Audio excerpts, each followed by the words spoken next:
Officer Krystal Rivera. Her family's attorney says they are still waiting for answers, and quite frankly, so are we.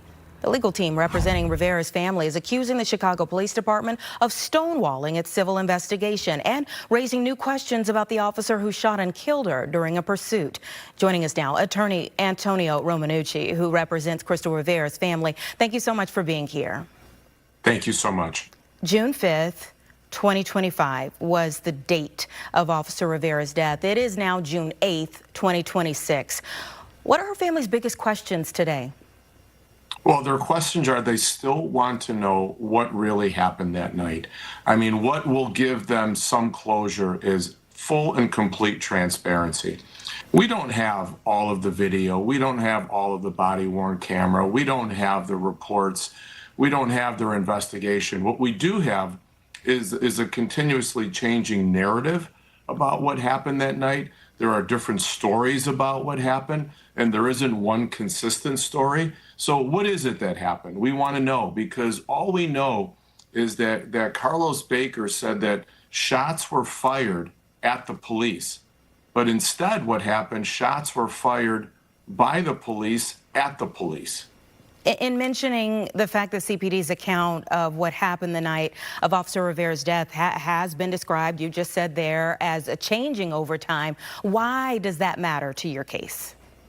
Well, it matters because we do have to get the truth out. Maybe it doesn't matter to the Chicago Police Department, but it matters to us. Eventually, there are going to be depositions taken. People will have to give sworn testimony as to what happened that night. And we're going to have to understand who said who to what and what really happened. Eventually, we'll get to the truth. And they can either give it to us now or we'll get it through sworn statements. You know, her family has made some very serious accusations about the nature of her relationship with her partner who fired the fatal shot and his fitness to even serve on the department. So if someone hasn't been following this from the beginning, can you expound on their allegations? Well, certainly. What we believe is that Carlos Baker never should have been on the Chicago police force. And if he hadn't been on there, we wouldn't be having this interview or in this litigation. He had a very complicated history with the Chicago Police Department. In just a number of years, he's had 11 complaints filed against him by citizens, things that, had they been borne true, probably would have prevented him from carrying a gun and having a badge and a shield and being employed as a police officer. And so that's what we're saying. The moment that he was hired and retained as a Chicago police officer is the day that the waterfall happened. And we couldn't have predicted it back then. But Krystal was dead when he was hired because of his incompetence as a police officer. And although he has never admitted to wrongdoing outside of allegedly unintentionally shooting and killing Officer Rivera, her partner did have a string of issues even well after her death that ultimately led to him being relieved of police powers for something that wasn't even connected to her shooting. What has that been like for the family to watch play out? Well, it was very painful because clearly Carlos Baker has a complicated history with women. We know that there have been confrontations with other women, with other people present.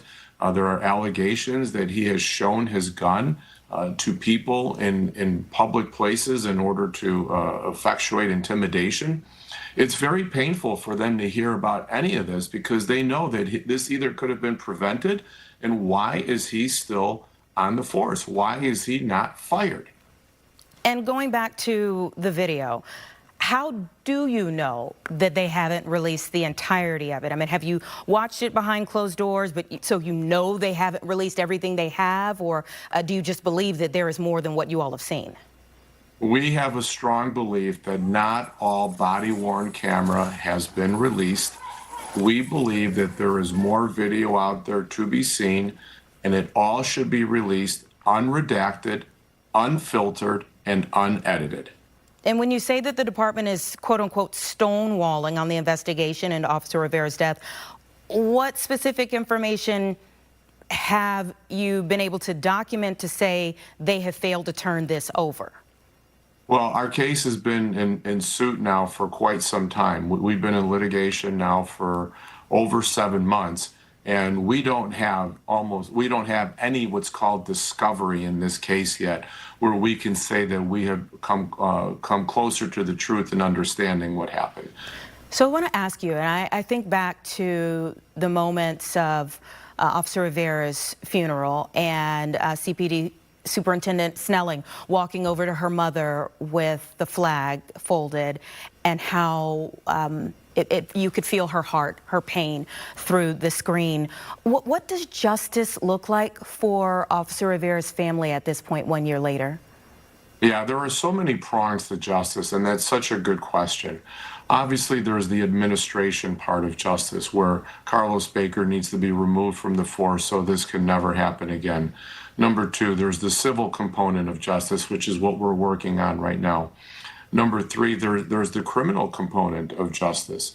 We would like to see the state's attorney, investigate, or the Illinois State Police. We would like to see a fulsome investigation into Carlos Baker, just like they opened up a criminal investigation into the other people who were inside the apartment right away.